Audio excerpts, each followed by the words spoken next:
In this video, I'm going to be showing you guys step by step on how you can import Amazon products to your Shopify. Now, the first thing you want to do, guys, you want to just log in into your Shopify store.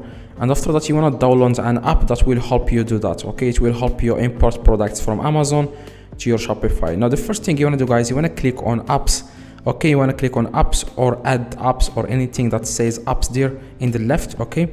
And after that, guys, in the top, you want to search for Amazon Dropshipper. Okay, this is the name of the app. It's called Amazon Dropshipper. Make sure you add this A here, and then you want to click enter. And this is the app that we want. It will help us import Amazon products to our Shopify. Click on Amazon Dropshipper plus Walmart.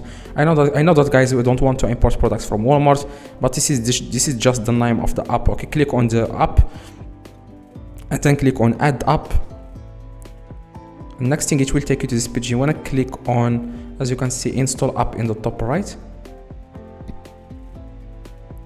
Now after you click, guys, on install app, it will take you to here. Now you want to go to Amazon and select any product that you want to import to your Shopify. Now I'm going to select, for example, this laptop, this Acer laptop. In the top, you want to copy the link of this laptop. Okay, click copy or Ctrl C.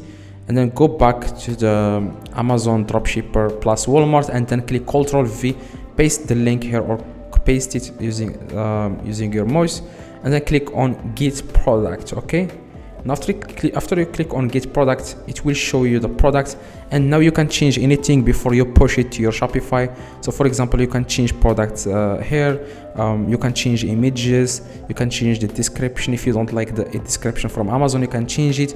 Of course, you can change it on your Shopify. I'm going to do that right now. Now after you click on add to my store, as you can see in the bottom left, you can click on add to my store, and the products will be imported to your Shopify. Okay, now go to your Shopify and you will find the product there, and then you can also edit it there if you don't want to edit the specifications here, like the reviews or daily price variants. Like, you can also change all these things on your Shopify. Okay, go to Shopify, click on products, and you will find the product here, and you want to click on it, and then you can start changing. You can click this arrow in the top right. You can feel if you're going to change price, you can change anything you want, and then you can make it live. Okay, so if this video, guys, helped you, please drop a like and subscribe. Let me know in the comments if this works. If you need any help or anything, you don't understand anything, as you can see, the product has been added successfully. We can go to our Shopify products and we will find the product. This is the product. Click on it, and now you can edit anything you want. So if